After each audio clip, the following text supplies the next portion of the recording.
Robinson Cano just blew any chance he might have had of making the Hall of Fame. Cody Bellinger underwent shoulder surgery, and the hot stove rumors and reports continue. Hello, everyone, and welcome into this Thursday, November 19th edition of Around the Bases from 110 Sports, available at 110sportsmedia.com, YouTube, Apple Podcast, and Spotify. On any of those platforms, you can just search for 110 Sports, as due to some technical difficulties, not streaming live today, but available on all of those platforms on demand. So thanks for tuning in to this 40th episode of Around the Bases. A good bit to talk about here today on the show. Not a ton of major storylines in the baseball world in the last few days, but there have been a few that are particularly noteworthy, and we're going to talk about them in our top four today. We're going to talk about Robinson Cano's suspension, what it means for him, and what it means for the Mets. Plus, Cody Bellinger's injury, his surgery, and what his timeline looks like, if there's any chance it could be something that carries over into next season.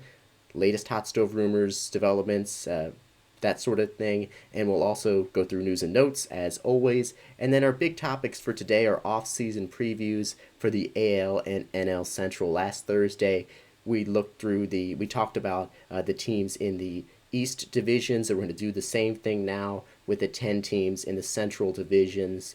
We're going to talk about a reminder of how they did this past year, what grade I gave them, what lesson they learned from this past season, what they've done so far this off-season, what their questions this offseason are, what their needs are that they could look to fill on the free agent market. So a lot to get into today on the show. We'll end, as always, with what's on deck. So let's just jump right in today to our top four.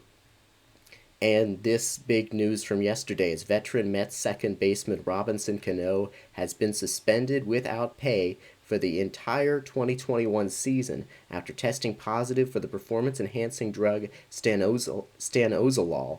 Major League Baseball announced that yesterday. As I mentioned, this is the second PED suspension of Cano's career, as the 38-year-old was banned for 80 games back in 2018 after testing positive for a diuretic used as a masking agent while with the Mariners. The 162-game suspension is an automatic thing for any second positive test for a player. Under the joint agreement between Major League Baseball and the MLB Players Association, Cano will forfeit the entirety of his $24 million salary for next season. So as I mentioned a moment ago, there's two different angles I think we should look at this. One from the Cano side, one from the Mets side. And so we'll talk about the ramifications for the Mets in just a minute, but let's start with Cano. It's not as much shocking as it is just utterly baffling. Cano has now forfeited $35.7 million in salary for his two PED suspensions. That's, of course, more than several many MLB players will make throughout their entire career. Cano made a dumb and indefensible decision with a drug that is easily detectable after getting caught for masking a PED before. So he deserves all the criticism he gets, and now he loses any potential legitimate consideration he may have received for the Hall of Fame. And even one positive test that he had would have already led to, certainly people saying maybe he didn't belong in the Hall of Fame just because of that. But now, with two suspensions, that's it. He's done, and there's no one to blame but himself. It's just a really incredibly stupid thing, and it's even stupider for him than others who have gotten caught for a couple of reasons. First of all, let's talk about the risk for Cano. He just lost $24 million. That was part of the risk. He just lost the possibility of getting in the Hall of Fame. That was the risk. But what was the possible reward for him? Cano was set to make $24 million per year for the next 3 seasons through his age 40 season. He's going to lose the first $24 million of those next 3 years. What was he hoping to accomplish? Was he going to just go on a tear at the plate for the next 3 years and then get a multi-year contract at age 40? No. He was going to get paid $24 million per year for the next 3 seasons, regardless of whether he hit 300 with 40 homers per year playing in pretty much every game, or he hit 130 with 5 homers per year, spending half the year on the IL. He was going to make that money regardless, and he was not going to get another multi-year big-time contract afterwards regardless. The only thing that could change him making $24 million per year for each of the next 3 seasons until presumably the end of his career, or at least, maybe a 1-year deal after, something like that. But he was going to make $24 million a year for the next 3 years. The only thing that could possibly change that, realistically, was if he got suspended. And he got suspended. The risk here was big. $24 million alone for this year. Possibility of the Hall of Fame, his reputation. And what was the possible reward for a player who was set to make that money for the next 3 years? And that was going to be it for his career, most likely. He certainly wasn't going to be... It wouldn't matter what he was going to... He wasn't going to do something that all of a sudden was going to land him a $100 million contract at age 40. So it just really doesn't make any sense at all. Cano hit .316 with 10 home runs this past season, a good year, a resurgent 2020 campaign in 49 games. Now he'll sit out the next season before presumably returning in 2022 to begin the final 2 seasons of his contract, and he's still going to get paid for those final 2 years, collect around just shy of $50 million for the 2022 and 2023 seasons, barring, of course, some sort of another positive test or something. It just really doesn't make it. I mean, it's just incredibly stupid. It just doesn't make any sense from that perspective at all. It's just baffling. Just baffling. Now, from the Mets side of things, of course, the obvious thing, they're losing a player who hit .316 with 10 home runs in roughly 50 games last year. He was a productive player. But, and I should also say President of Baseball Operations for the Mets, Sandy Alderson, said in a statement he's extremely disappointed by the news, which is what you'd expect any front office to say. But it should also be pointed out, Cano, a resurgent season, but he's dealt with injuries in recent years. We haven't seen him have that kind of production over a full course of a season in a good while. And it should really be pointed out from the Mets' perspective that the club's new regime, with Alderson as the president of baseball the team president, I should say, and owner Steve Cohen, will now gain $24 million in financial flexibility for this upcoming year.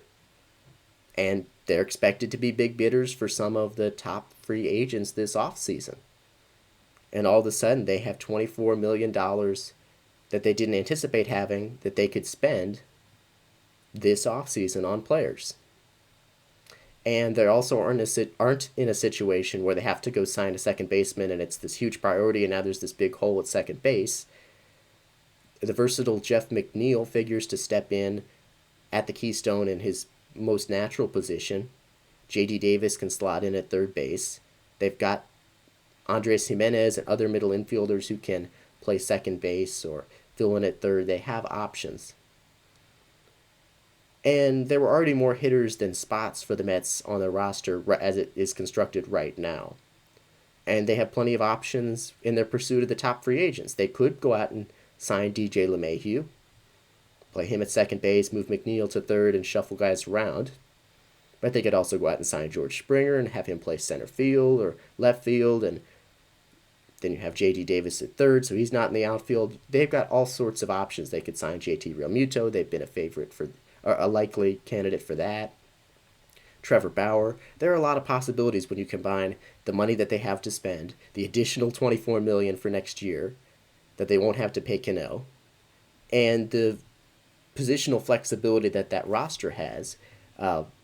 It's not, obviously you never want to have a player get suspended for PEDs, but if you're the Mets, there's a side of this where I don't think you're when it comes to putting together a strong roster for 2021, I don't think you're incredibly upset about losing Robinson Cano in that front office.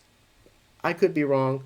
I just think that that's not from their perspective and the flexibility that they now have. I don't think that they're really in any sort of upset scramble now with Cano suspended. It could prove to be something that allows them to maybe make a move that they wouldn't have otherwise that could really help that team. So we'll see what happens. The Mets, again, like we've talked about, going to be a very exciting team to watch this offseason. Who knows? Maybe they get involved. Maybe they sign two of the big free agents. I mean, we really don't know. A lot of teams are going to look to cut spending. Could the Mets go out and sign JT Realmuto and George Springer? Trevor Bauer and George Springer? Something like that. Trevor Bauer and TJ LeMahieu? Maybe. Maybe. It's going to be interesting to follow what the Mets do this offseason. Our second top four item for you today, Cody Bellinger, the Dodgers star, underwent surgery on Tuesday to repair his right shoulder, which he dislocated while celebrating his go-ahead home run in Game 7 of the NLCS against the Braves. The team announced that news yesterday. The Orange County Register reporting that the surgery on his shoulder, that surgery on his shoulder had been considered following the 2019 season after it popped out of its socket on a diving play at first base, something that prompted Bellinger to play primarily in the outfield after that injury. And apparently he's been dealing with a problem with that shoulder and it dislocating multiple times. After the injury in the NLCS, Bellinger played mostly in the outfield in the World Series, but he struggled at the plate, just 3 for 22, though he did have a home run against the Rays. ESPN's Jeff Passan reports that Bellinger is expected to miss 10 weeks, which would put him on track to return by spring training. Though that would be cutting it a little bit close, I should note. And should he have some sort of a setback or take a little longer to recover than that, it could eat into his spring training a little bit. Usually I feel like we don't get timelines of saying he's expected to miss 10 weeks. Usually it's 8 to 12 weeks or something like that. So if it ends up taking him a little longer, it could eat into his spring training. That being said, there's still really no reason to believe it's going to be a problem for him come 2021. And it really could help a situation that's been pretty problematic for him. And if it's affected his hitting, his swing, or anything like that, it could be something that really helps Bellinger moving forward. He was the 2019 NL MVP, of course, but 2021 was a down year for him. He had a 780 OPS compared to an OPS over 1,000 in 2019. So maybe there's a chance this actually really helps him from a health perspective. We'll just have to see. But again, a 10-week timeline for Cody Bellinger following that surgery. He should be good to go for spring training. Even if it takes him a little longer, it might eat a little into spring training, but it shouldn't be that consequential. All right, our next top four item for you today is some of the latest hot stove rumors and reports. Just a quick rundown of some of the developments from the last few days. Free agent second baseman Kolten Wong is drawing interest from the Toronto Blue Jays after turning down a multi-year contract offer from the Cardinals. This according to Bob Elliott of the Canadian Baseball Network on Tuesday. The 30-year-old two-time Gold Glover hit the market when the Cardinals declined to pick up his $12.5 million option for next season. Of course, the Blue Jays have Cavan Biggio at second base, but they've got roster positional flexibility as well. Biggio can play third.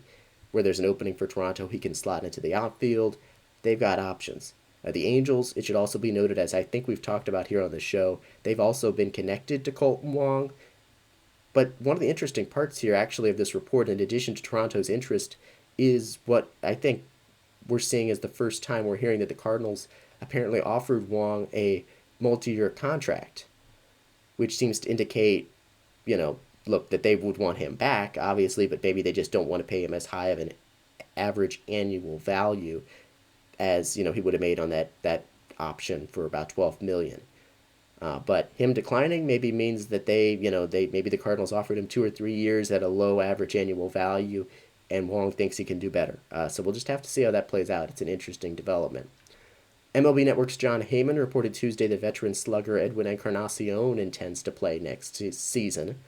The White Sox declined a $12 million club option on Encarnacion in late October after he had hit just 157 this year, but he did have 10 home runs. He turns 38 in February, so he wants to hang around. It looks like the power is still there for Encarnacion, but with so many hitters of his profile, the strikeouts are up, the average is down. We'll see if he's able to catch on with another team for 2021. The Pirates have reportedly received calls from multiple teams interested in left-hander Steven Brault. This according to MLB.com's John Morosi. Brault is entering his arbitration years, projected to make about $1.5 million. So it could make sense for Pittsburgh to trade him to save some money, get some prospects. The 28-year-old is under team control for 3 more seasons, and he pitched to a 3.38 ERA in 2020. Angels owner Artie Moreno said on Tuesday that the team's payroll will not be going down, which is important given that is the expectation for a lot of clubs this offseason, given COVID-19 revenue losses and the uncertainty about the future and what 2021 could hold. The Angels are, of course, coming off a third straight fourth-place finish in the AL West. They missed the playoffs for the 6th straight year, despite adding Anthony Rendon alongside Mike Trout, Shohei Ohtani, and others on that roster. And they have a new GM, Perry Manassian, who will now have some room potentially to maneuver in the budget this offseason with some money coming off the books. So perhaps this means they could be in the running for a big-name free agent, maybe a Trevor Bauer. That was my prediction a couple weeks ago, that my predicted landing spot for Trevor Bauer. I think he would just make a lot of sense there because that's a team that does have the offensive stars. They don't need to add necessarily a star hitter, though it certainly wouldn't hurt, but it's really the pitcher. They need that guy, that number one starting pitcher. They can pair it along with a resurgent Dylan Bundy and then make that roster significantly better. Andy Martino of SNY TV reported Wednesday that DJ LeMahieu, who we just talked about a minute ago in relation to the Mets, he reported that DJ LeMahieu is more likely to re-sign with the Yankees than he is to sign with the Mets. There was immediate speculation following Robinson Cano's PED suspension that the Mets could target LeMahieu, and that's certainly possible, but also, as we discussed a few minutes ago, they also have several other options. And our final top 4 item for you today, I'm cheating a little bit, is news and notes. Typically, that's outside of the top 4, but for today's purposes and the general lack of quantity of big storylines, we're going to include news and notes as our top 4 item. The World Series champion Dodgers issued layoffs in the organization yesterday as a result of revenue losses due to COVID-19. In a statement, the Dodgers said, "Since March, we have worked hard to minimize the impact on our employees. The ongoing economic crisis, however, forces us to make difficult personnel decisions throughout the organization going forward for the 2021 season." The exact number of layoffs, the positions impacted, were not announced by the club. Hall of Famer Ken Griffey Jr. and his family have joined the ownership group for the Seattle Sounders of Major League Soccer, the team announcing that on Tuesday.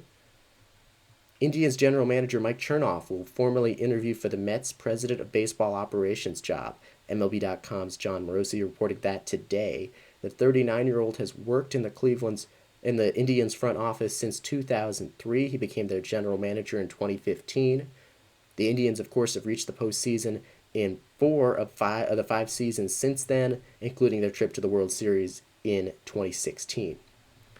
According to a report from WEEI's Rob Bradford, former Major League outfielder Will Venable will be the new bench coach for the Boston Red Sox. The 38-year-old was mentioned as a candidate for their managerial opening before Alex Cora was rehired. He'll now act as Cora's right-hand man after serving as the Cubs' third base coach in 2020. Meanwhile, former MLB infielder Miguel Cairo will be the new White Sox bench coach, as first reported by The Athletic. The 46-year-old has been working in the Yankees system as a minor league infield coordinator, and he'll now be Tony La Russa's right-hand man and no doubt tasked with helping the 76-year-old connect with a very young Chicago White Sox roster.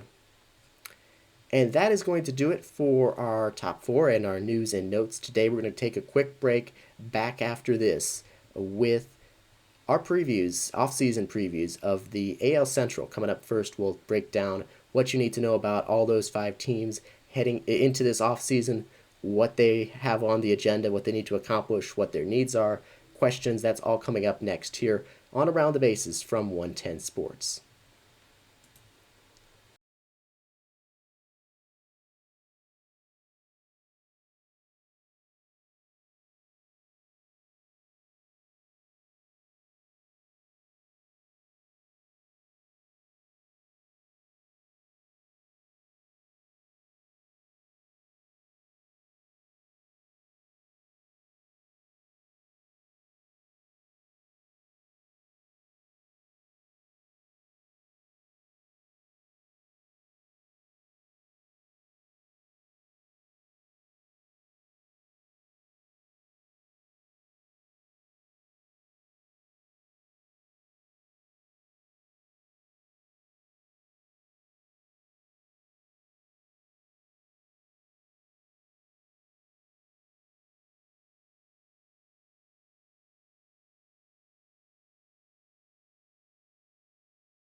All right, welcome back to this Thursday, November 19th edition of Around the Bases from 110 Sports.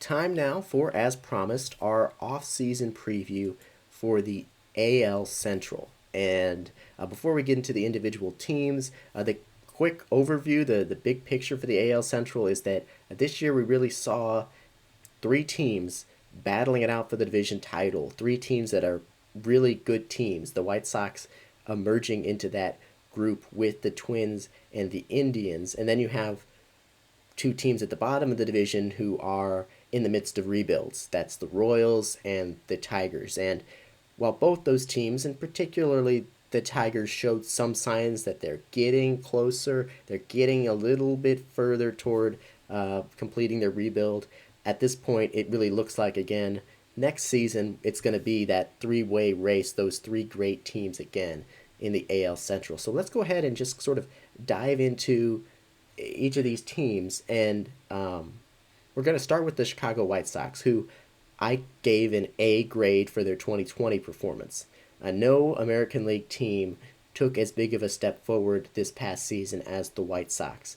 They reached the playoffs for the first time in 12 years with that balance of emerging young stars and those steady veterans. This emerging young stars, they have, of course, Lucas Giolito. He backed up his breakout 2019. He's the ace.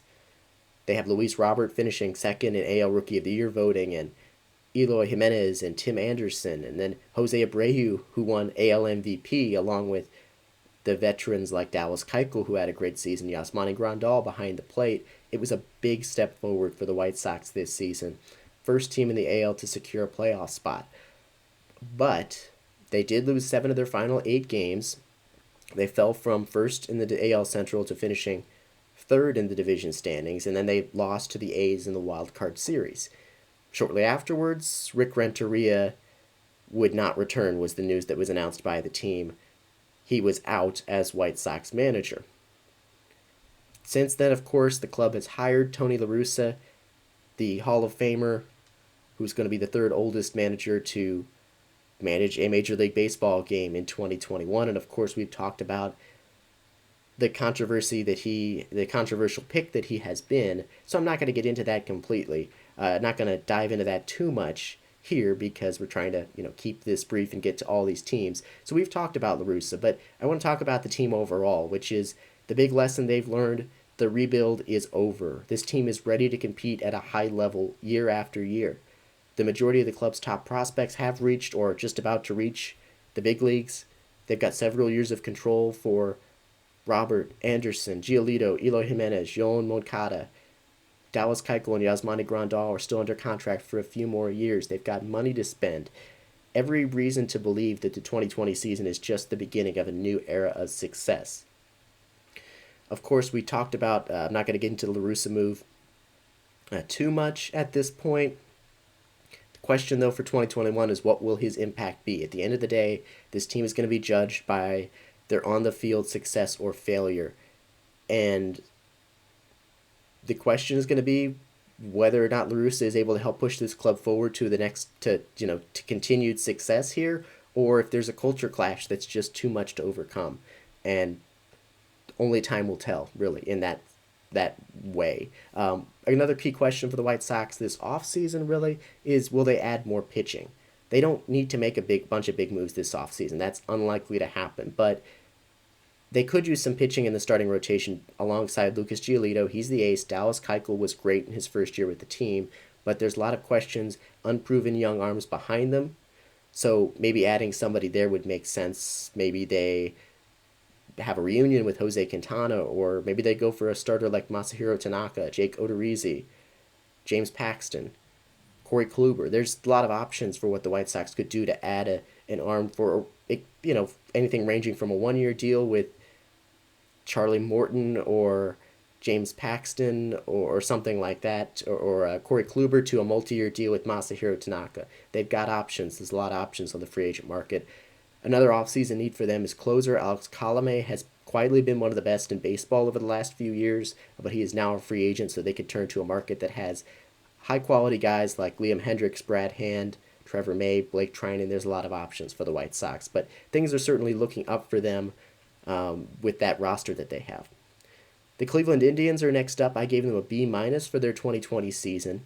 Their pitching, it was what we expected from the Indians in terms of what we saw from them in their formula for success in 2020. There was the pitching, again, impressing. They were able to trade away Mike Clevenger without hardly missing a beat in the rotation thanks to the emergence of some young starters. Shane Bieber, we've talked about him extensively, the best pitcher in baseball. He won the Triple Crown. Jose Ramirez went on an incredible late season run and finished runner-up in the MVP voting.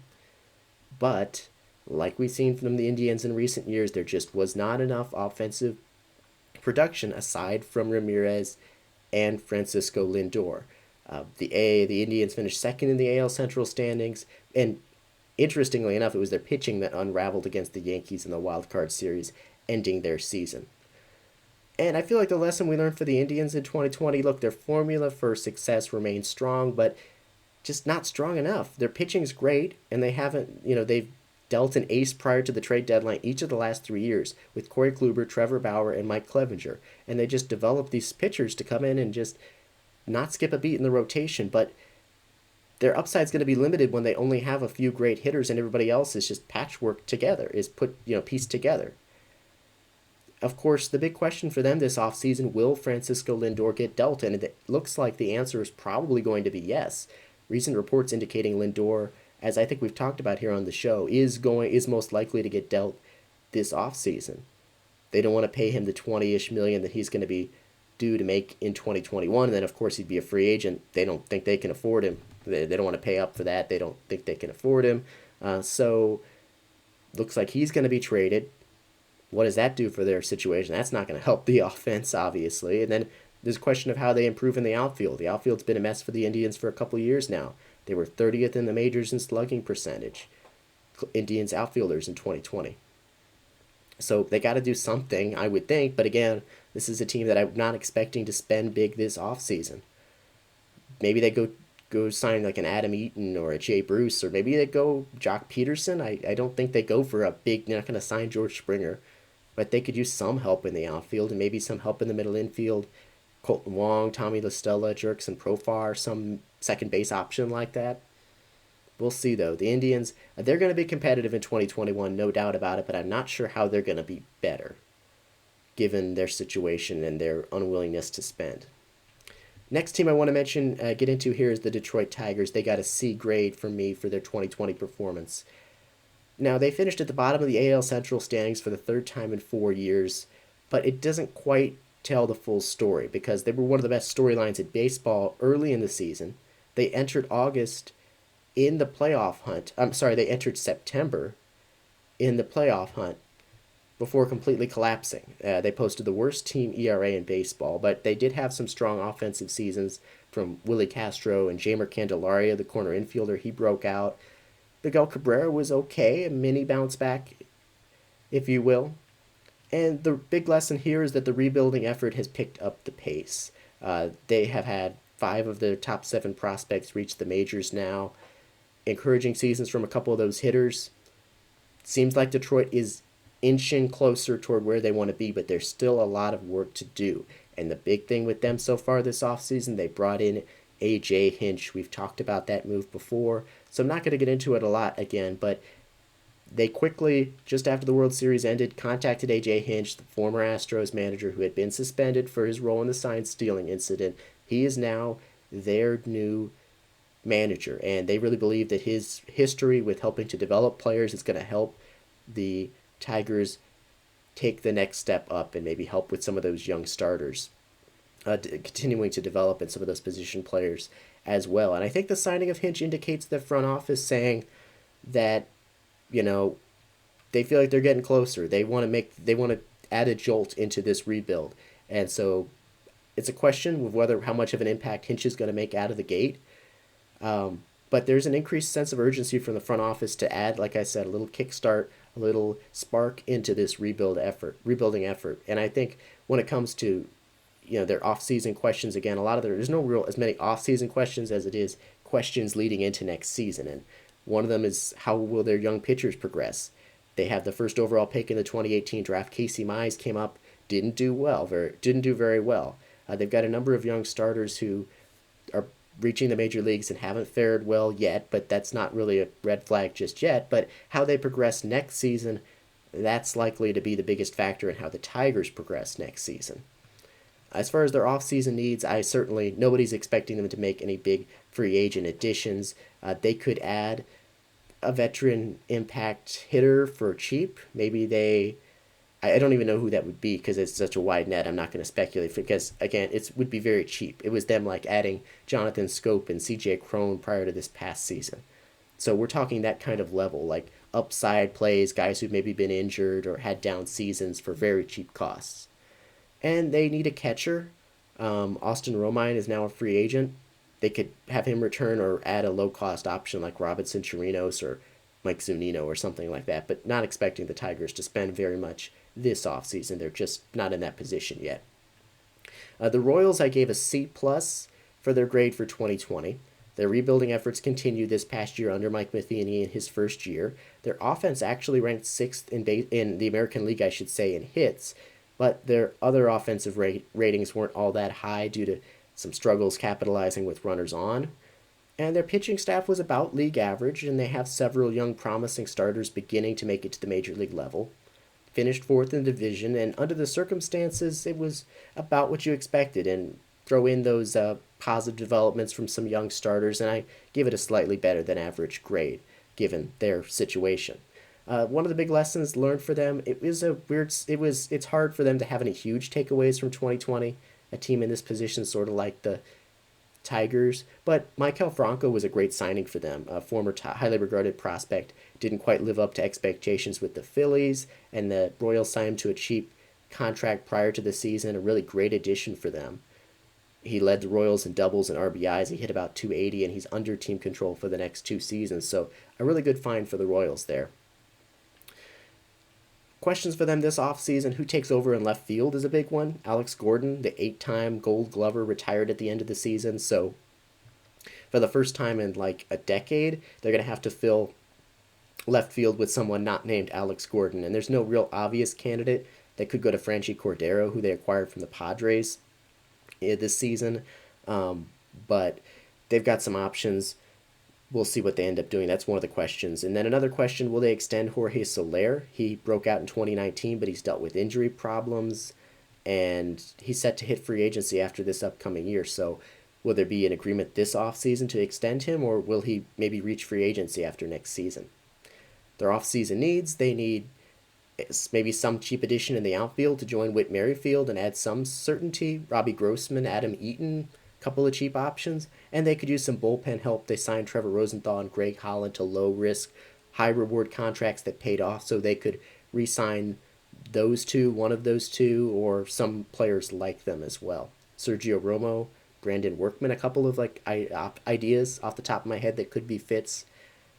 Final team here in the AL Central to talk about is the Minnesota Twins, and I gave the Twins a B grade for their 2020 season.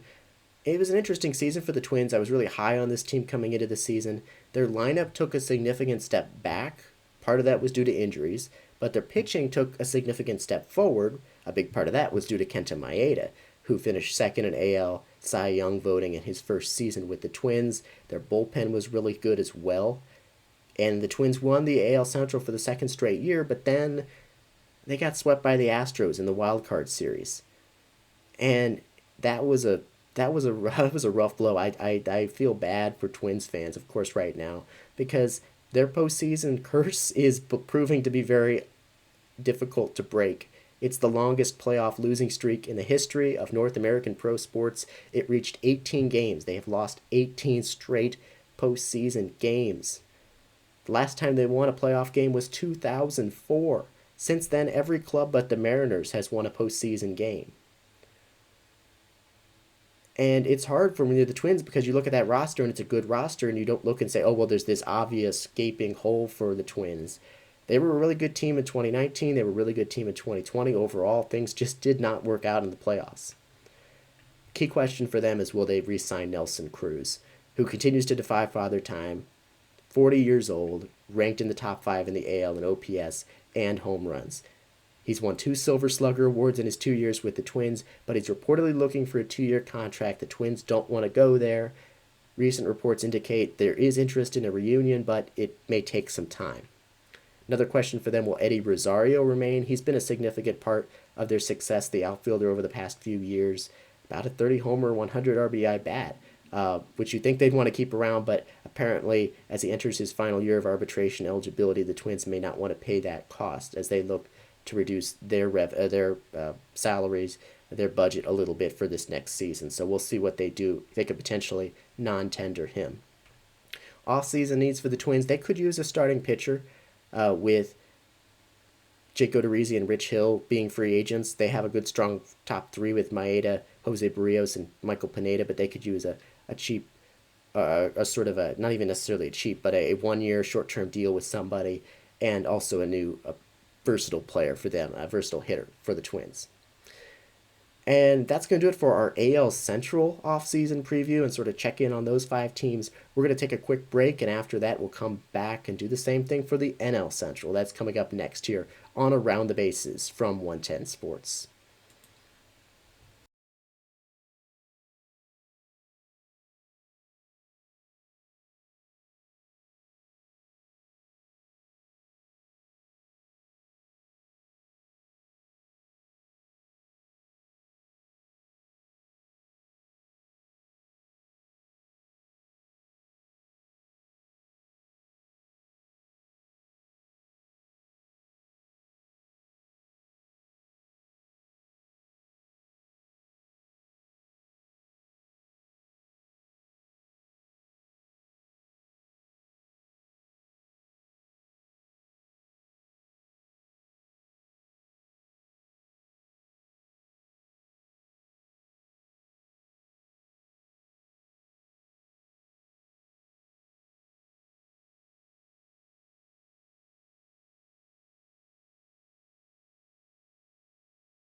All right, welcome back into this episode of Around the Bases. Time to just jump right back in with our off-season preview for the NL Central. And this was a division that had 4 teams reach the postseason in the expanded format in 2020, but none of them made it very far. We'll start with the Chicago Cubs, who I gave a B grade for their 2020 season. And it wasn't always a smooth ride for the Cubs, but they did win the NL Central for the 3rd time in 5 years. They had outstanding seasons from their top 2 pitchers, Yu Darvish and Kyle Hendricks, but there were several of their offensive stars who underperformed. 222 and 206, 203, those were some of the batting average of the Cubs' offensive stars, Anthony Rizzo, Chris Bryant, and Javier Baez. There's nobody who really thinks those players are that bad, but the bigger picture is that there's 1 year of team control remaining for Baez, Bryant, Rizzo, and Kyle Schwarber. And The Cubs could run back the clock, but they're in a position now where they have to figure out what the next direction for this club is going to be. And as we talked about the other day, with Theo Epstein stepping down, his part of his intent in doing that is so that the next person leading that baseball operations department can have a chance to figure out, and that being Jed Hoyer, the chance to figure out what direction the Cubs want to go, because they need to figure out more of their long-term plan this offseason. Like they could run it back with these guys on their 1 year remaining of team control, but the likely situation is they're going to need to figure out what they're going to do. Are they going to extend one or two of those guys? Are they going to trade one or two of those guys? They're kind of stuck in terms of their money that they have to spend right now. So what are they going to do? They're in an interesting position right now. Will John Lester be re-signed is another question they have this offseason. They could use some starting pitching behind Hendricks and Darvish. They could use an impact bat, which they have lots of impact bats, but clearly that formula hasn't worked. So is there some sort of a swap of Chris Bryant for, I don't know, another bat? Or do they trade Chris Bryant for a pitcher and then add a free agent bat at a cheap cost? I don't know. They need to mix it up somehow because it just hasn't worked for the Cubs. Uh, Even recent years, I mean, clearly they've been a successful team, but given the personnel on that roster, they just haven't gone as far in the playoffs as they would like to, of course. So it's going to be an interesting offseason to watch for the Chicago Cubs. Next team I want to talk about is the Cincinnati Reds, who I gave a B minus to for their 2020 season. The Reds seem destined to take a big step forward this year. They had that great trio of starters, Gray, and Castillo. Key offensive additions, Mike Moustakas, Nick Castellanos. But then the Reds spent the majority of the season under 500. A late season run pulled them into the playoff playoff picture, I should say. And then they were shut out in the wild card series sweep by the Braves. But it was the team's first postseason appearance in 7 years, so I have to give them some credit. And it's certainly a team that still has a bright future for 2021. But overall, though, a little bit disappointing compared to the expectations that some of us had. I certainly had high expectations for the Reds.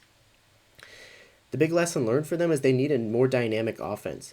They added Mike Moustakas, Nick Castellanos, and Shogo Akiyama this past offseason, the previous offseason, to a team that already included a lineup that already included Eugenio Suarez, Joey Votto, Nick Senzel, and Jesse Winker. Like, that's a lot of great hitters, and they still ended up posting the worst average 212 in Major League Baseball in 2020. They were 7th in home runs in the majors, but they were 27th in runs scored and last in batting average. Some of that looks like it could have been bad luck. They had a really low batting average on balls in play, and they were hitting the ball pretty hard, but they relied on the home run ball too much. They did not have enough high average hitters in that lineup. They weren't able to manufacture runs, and that's something they need to come up with a more well-balanced approach. It's going to be tricky to do because a lot of those guys, they're not going anywhere. They're not likely to be traded. Their contracts continue. So maybe they add another impact bat like a Michael Brantley. If they're willing to spend that money, that'd be a great addition in terms of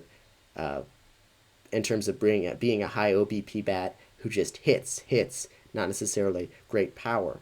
But one of the big offseason questions is, will Trevor Bauer return? It's unlikely. It looks like they're probably not going to be able to pay Trevor Bauer what he would want and what he would demand as the top starter on the market, but there's still a chance. They also have a question of what they're going to do at shortstop with Freddie Galvis, a free agent. I think they could add somebody like I predicted Didi Gregorius signing with them. I think that could be a really good fit. Maybe a Marcus Semien or Andrelton Simmons as well. But the Reds, they've got some questions this offseason, but they're still in a good spot. They just can't sit still because something does need to change for them, even though they do have a good foundation.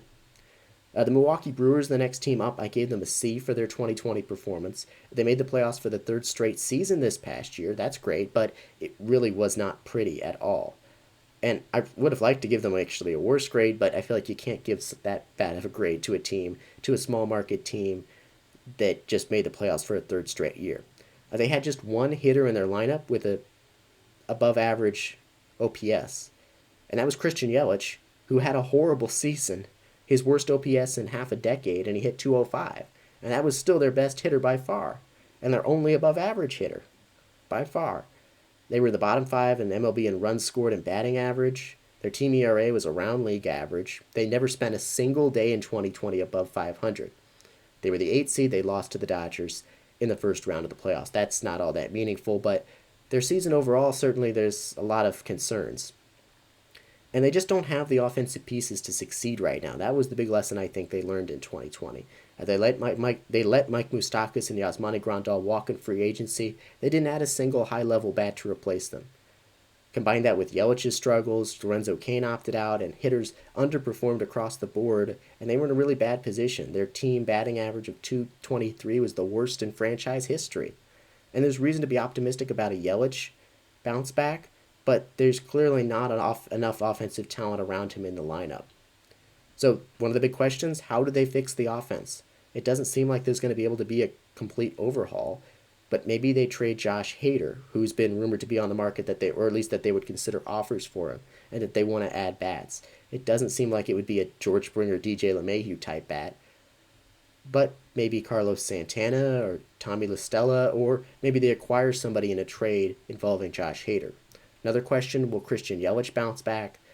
It was just a really, really rough season for him in a lot of ways, but there's reason to think he can bounce back. He was still hitting the ball hard, and his expected stats show that he should have hit for a much higher batting average. So they certainly need more for him in 2021. There's not much. It's a big question entering this offseason, but there's not a lot they're going to do based on it. They just have to expect and hope that he will improve and bounce back in 2021. They need a first baseman now. They really have nobody on their depth chart at first base, so that's where I said Carlos Santana, Mitch Moreland maybe could make sense. They also need a third baseman. They have some holes. Maybe a cheap addition like Asdrubal Cabrera or Tommy La Stella. I don't think the Brewers again are going to swing for the fences in free agency, but we'll see what they do. I think they could get crafty with some cheaper additions to improve this team, and they're going to need to bounce back from Yelich at 100%. Second to last team I want to mention here in the NL Central is the Pittsburgh Pirates, who I gave a D- for their 2020 season. And the reason for that being, I would have given them an F. I would have given them a failing grade, but at least they committed to their tanking. I will say that. They were not expected to be good in 2020, and they were really, really bad. Like, worst record in baseball bad. Josh Bell dropped off at the plate, and of course they don't have a lot of talent offensively around him. But at least they went all out with their tanking and secured the number one pick in the 2021 draft. They didn't learn a whole lot. It's a tricky situation because for so much, for teams like the Pirates, it's all about development. And in a 60-game season where there was injuries, they had no minor leagues, it was hard to evaluate guys and get a good grip of where things are with their organization. A couple guys like third baseman Ke'Bryan Hayes impressed with 5 homers. Colin Moran was good. He was their primary DH. But the circumstances of the season made it hard to really come away with any big conclusions. It really hurt a team like the Pirates, the way this 2020 season just happened to play out. Questions for them this offseason? They're not going to spend. We know that. There's no reason to suspect that they're going to spend much money on the free agent market, but they could make some trades for some players that probably won't be around for the next time they're competitive, like Josh Bell and Gregory Polanco. They could try to acquire some prospects. They also have a jumble of players in the middle infield. They need to settle on what direction they want to go there. They could use a center fielder, and maybe they sign somebody like Kevin Pillar or Jake Marisnick or Gerard Dyson at a cheap cost. They could use a bullpen arm at a cheap cost, somebody trying to bounce back that they could maybe, if they bounce back, they could flip at the deadline. Like, they're not ready to compete yet. It's very clear by the fact that they posted the worst record in baseball. That was not a fluke. And maybe they're not the worst team. Maybe they're the second worst team, but it was certainly not a fluke. Their performance in 2020, they've got a ways to go, and it was hard for the Pirates. They're certainly hoping for a more regular 2021 season so they can evaluate some players and where they stand a little bit better. A final team in the NL Central to discuss is the St. Louis Cardinals, who I gave a B for their 2020 performance. They reached the postseason for the 7th time in the last decade, after they had missed 2 weeks of the regular season action due to a COVID-19 outbreak. They ended up playing 55 games in the final 43 days of the season. Aside from that big difference, though, it was kind of a regular Cardinals season in the sense that they had impressive pitching, impressive defense, but a pretty underwhelming lineup. The Cardinals ranked ninth in baseball in team ERA, fourth in defensive runs saved, but 26th in OPS.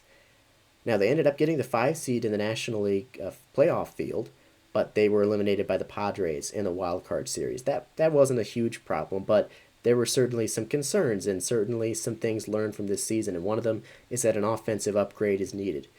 Marcell Ozuna wasn't great as he certainly not as great as he was this past season for the Braves in his 2 seasons with the Cardinals, but he was a reliable threat in the middle of the lineup, and the Cardinals have Paul Goldschmidt and Paul DeYoung, but not much else in terms of consistent offensive presence.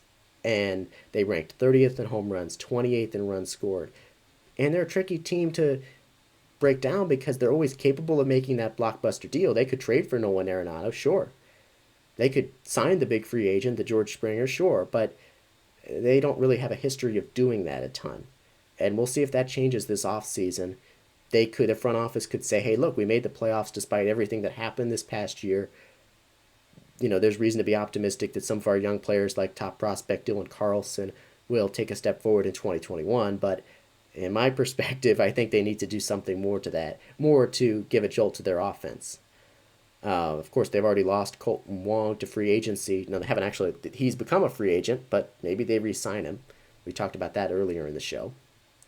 Their key questions this offseason, one of the big ones, will Yadier Molina and Adam Wainwright, the two franchise icons, return? They spent their entire major league careers in St. Louis, but now they're both free agents. They both would certainly like to return. The Cardinals would certainly want both of them to return, but Molina is looking for a 2-year deal. Wainwright was the Cardinals' most reliable starter this past season at age 38, so he's rightly looking for a little bit more, probably a little higher salary for 2021, even though it's probably going to be a 1-year contract. So we'll see how much the Cardinals are rigid when it comes to their payroll, if they're willing to shell out the money required to bring both those guys back, or if Molina ends up getting that 2-year deal.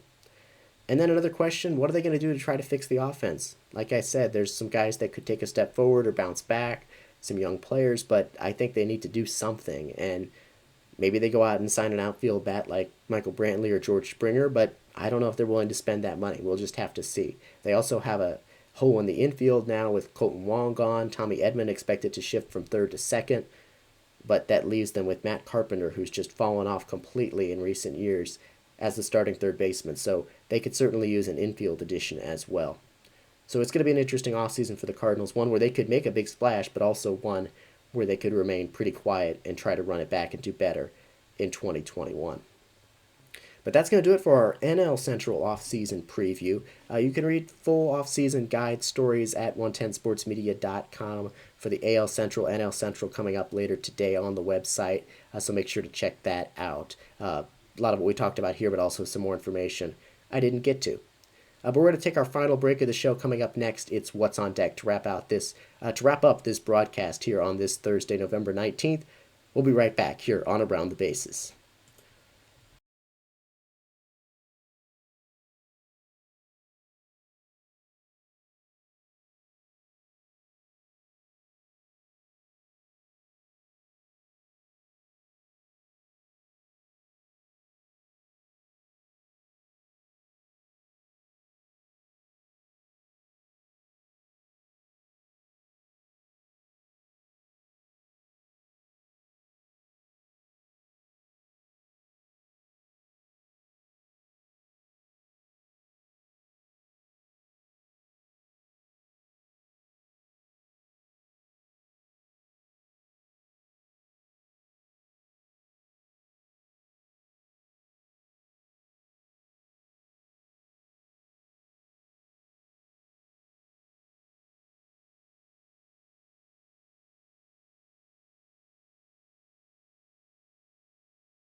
All right, welcome back one final time to this Thursday, November 19th edition of Around the Bases from 110 Sports.